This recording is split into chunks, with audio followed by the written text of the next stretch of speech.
Ang Krypton ay isang mundo na makabagong agham. Ang mga nagkikislapang lungsod ay abot tanaw ang mga bituin. Naniniwala ang mga Kryptonian na sila ay nakahihigit sa lahat, ngunit ang kanilang mundo ay unti-unting namamatay. Si Jor-El, isang napakatalinong siyentipiko, ay nakinita ang panganib. Nagmakaawa siya sa konseho, ngunit hindi nila pinansin ang kanyang mga babala. Alam niyang kailangan niyang iligtas ang kanyang anak na si Kal-El. Gumawa si Jor-El ng isang rocket, isang maliit na sasakyang pangkalawakan para dalhin ang kanyang anak sa kaligtasan. Ipinadala niya si Kal-El sa isang batang planeta, ang Daigdig.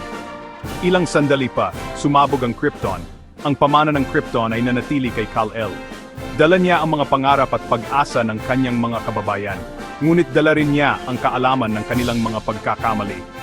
Ang kapalaran ng Krypton ay nagsilbing babala, isang paalala na kahit ang pinakamakapangyarihang sibilisasyon ay maaring bumagsak. Lumaki si Kal-El sa Daigdig na may bakas magpakailanman ng trahedya ng kanyang bayang sinilangan.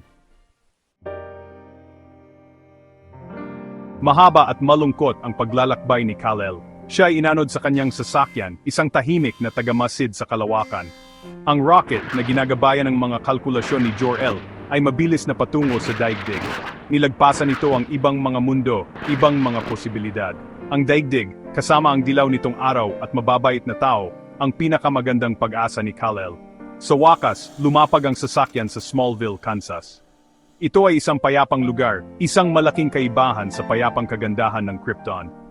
Natagpuan ni Jonathan at Martha Kent, isang mabait na mag-asawa, ang rocket. Sa loob, natuklasan nila ang isang umiiyak na sanggol. Pinangalanan nila siyang Clark at nagpasyang palakihin siya bilang sarili nilang anak. Lumaki si Clark Kent sa Smallville. Natutuhan niya ang kahalagahan ng pagsusumikap mula sa kanyang amang si Jonathan. Natutuhan niya ang pagmamalasakit at kabaitan mula sa kanyang inang si Martha. Itinanim ng mga Kent kay Clark ang isang matibay na moral na kumpas. Itinuro nila sa kanya ang kahalagahan ng katotohanan, katarungan, at pagtulong sa iba. Iba si Clark, mas malakas siya, mas mabilis kaysa sa sinumang tao. Inilihim niya ang kanyang mga kakayahan, natatakot sa kung ano ang isipin ng mga tao. Ngunit binigyan siya ng katiyakan ng mga Kent. Sinabi nila sa kanya na ang kanyang mga kapangyarihan ay isang regalo, isang bagay na dapat gamitin para sa kabutihan. Sa kanilang patnubay, natutunan ni Clark na kontrolin ang kanyang mga kapangyarihan. Sinimulan niyang maunawaan ang kanyang tunay na layunin. Habang tumatanda si Clark, lumalakas ang kanyang mga kapangyarihan. Nakakakita siya sa mga pader, nakakagalaw ng napakabilis, at nakakalipad pa. Napagtanto niya na hindi siya katulad ng ibang tao. Mayroon siyang kakaiba, isa siyang Kryptonian, isang nakaligtas. Ngunit siya rin si Clark Kent, isang anak ng Daigdig. Alam ni Clark na hindi niya maaring balewalain ang kanyang mga kapangyarihan. May responsibilidad siyang gamitin ang mga ito para sa kabutihan. Ipinagtapat niya sa kanyang mga magulang ang kanyang pagnanais na tumulong sa iba. Sinuportahan nila siya at binigay sa kanya ang iconic na Superman suit. Ito ay simbolo ng pag-asa, isang tanglaw sa kadiliman. Handa na si Clark Kent na maging Superman. Ikinagulat ng mundo ang unang pagpapakita ni Superman. Narito ang isang nilalang na may di mawariing kapangyarihan, ngunit ginamit niya ito upang magligtas ng mga buhay. Pinahinto niya ang mga rumaragasang tren, iniligtas ang mga tao mula sa nasusunog na mga gusali, at sinalo pa ang mga nahuhulog na satellite. Siya ay simbolo ng pag-asa, isang tagapagtanggol ng mga walang magawa.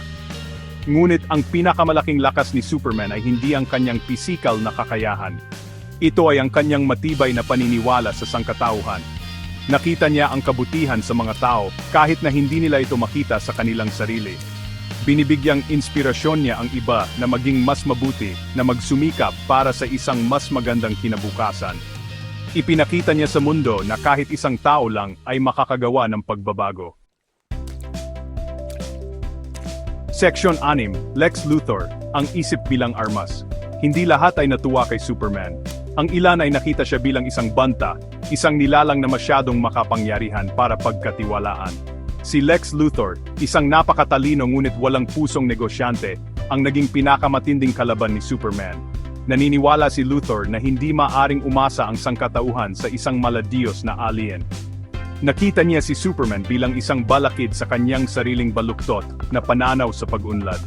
Ginamit ni Luthor ang kanyang malawak na kaalaman at mga mapagkukunan para lumikha ng mga detalyadong plano para sirain si Superman. Gumawa siya ng malalakas na armas, minanipula ang mga pangyayari para siraan ang bayani, at kinopya pa si Superman para ibaling ang publiko laban sa kanya. Ngunit palaging nagwawagi si Superman, ang kanyang di natitinag na moral na kompas ang gumagabay sa kanya sa masalimuot na mga patibong ni Luthor.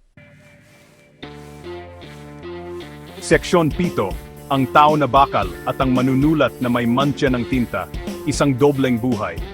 Si Clark Kent, ang mahinahong reporter para sa Daily Planet, ang pinakamahusay na pagbabalatkayo ni Superman. Gamit ang makapal na salamin at isang mahiyain na kilos, maaring mapagmasdan ni Clark ang mundo ng hindi napapansin. Ginamit niya ang kanyang posisyon para magulat tungkol sa kawalan ng katarungan na nagbibigay ng boses sa mga walang boses. Ang kanyang dalawahang pagkakakilanlan ay nagbigay daan sa kanya upang maranasan ang mundo mula sa dalawang pananaw. Bilang Superman, nakita niya ang mundo sa pinakamatinding kalagayan nito. Bilang Clark Kent, nakita niya ang pang-araw-araw na pakikibaka ng mga ordinaryong tao. Ang dalawahang pananaw na ito ay nagbigay sa kanya ng kakaibang pag-unawa sa sangkatauhan na nagpalakas sa kanyang determinasyon na protektahan ito. Seksyon 8, ang pamana ni Superman, katotohanan, katarungan, at pag-asa. Ang epekto ni Superman sa sangkatauhan ay hindi masukat. Nagbigay siya ng inspirasyon sa hindi mabilang na tao na ipaglaban ang tama. Ipinakita niya sa mundo na kahit sa pinakamadilim na panahon, mayroon pa ring pag-asa. Ang kanyang dinatitinag na pangako sa katotohanan, katarungan, at pag-asa ay naging tanglaw para sa sangkatauhan. Siya ay naging simbolo ng kung ano ang maaring makamit ng sangkatauhan. Ipinakita niya sa mundo na ang tunay na lakas ay wala sa pisikal na kapangyarihan, kundi sa pakikiramay, empatiya, at sa katapangan na manindigan para sa tama. Ang pamana ni Superman ay lumampas sa mga henerasyon na nagbibigay inspirasyon sa mga tao na magsumikap para sa isang mas magandang bukas. Seksyon 9, isang walang kupas na simbolo, bakit mahalaga pa rin si Superman?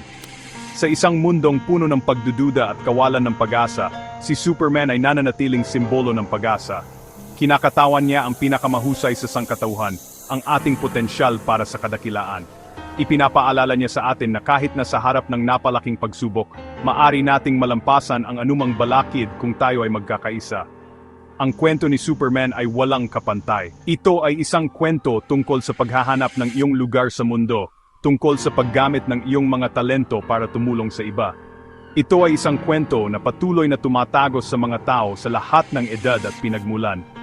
At iyon ang dahilan kung bakit si Superman ay palaging magiging isang walang kupas na icon.